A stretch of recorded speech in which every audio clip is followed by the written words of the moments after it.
Mas tumitindi ang palitan ng pahayag sa pagitan ng House Prosecution Panel at ng kampo ni Vice President Sara Duterte sa pagpapatuloy ng impeachment trial sa Senado. Iginiit ng mga prosecutor na ang pahayag mismo ng Vice Presidente tungkol sa isang hitman ay maituturing na betrayal of public trust. Live mula sa Senado, may umaarangkadang balita si Mari Ocampo. Mari.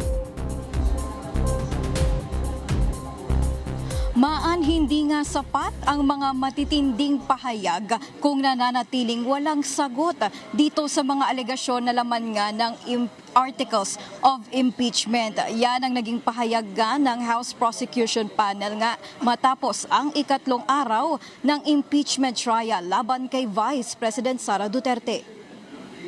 Wala ka nga posisyon sa gobyerno, namimigay ka ng pera ng gobyerno. Hindi maaring baliwalain ang mismong sinabi ng Vice President na mayroon umano siyang nakausap na hitman sakaling may mangyari sa kanya, ayon kay House Trial Spokesperson at Lanao del Sur Congressman Zia Alonto Adyong. Dagdag pa niya, bilang pangalawang pinakamataas na opisyal ng bansa, tungkulin ng bise na ipatupad ang batas at hindi makipag-ugnayan sa sinumang inaakusahan niyang mamamatay tao. Yun mismo yung alam niya na mayroong mamamatay tao at hindi niya ito pinagsabi sa mga pulis, sa mga ahensya ng ating gobyerno at siya mismo ang nakipag-usap alone is a betrayal of the oath that she has taken prior to the assumption as Vice President of Islam. Ayon pa sa prosekusyon, hindi lamang authenticity ng video ang nais nilang patunayan sa impeachment court, kundi maging ang epekto umano ng naturang pahayag sa national security. Kasabay nito, sinabi naman ni Deputy Speaker Paulo Ortega V na isa sa pinakamabigat na artikulo ng impeachment ang aligasyon ng grave threats dahil na lang sa direkta umano ang bantang binitawan laban sa Pangulo. Alam kong equally important yung other articles, pero parang dito talaga may kurot yung sa grave threats. Humarap si Duterte sa Senado kahapon ngunit umalis nang hindi dumalo sa paglilitis at nag-iwan na lamang ng maikling mensahe na tinawag naman ni Ortega na mistulang clickbait lamang.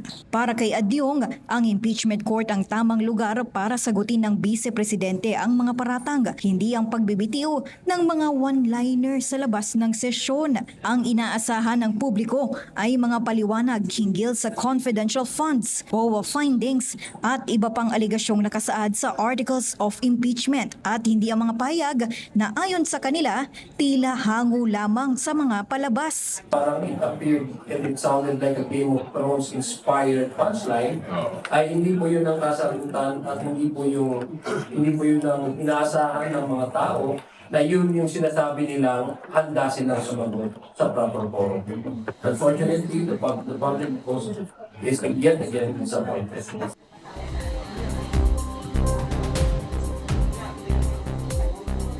Maan matapos nga ang cross-examination kay Kalilong kanina, hindi na nag-redirect examination itong prosecution. Ayon kasi kay House Trial Spokesperson Adyong, base raw sa tingin ng prosecution nag-fail o hindi nakabuo raw ng anumang mahalagang issue itong defense team na kailangan pang bigyang linaw ng prosecution. Itong cross-examination kasi na dapat yung chance nga ng depensa para nga matest itong credibility ni Kalilong, pero ayon sa kanila ng prosekusyon, tingin nila naging nanatiling kalmado at consistent itong mga testimonya ni Kalilong. Maan? Maraming salamat sa iyo, Mari Ocampo.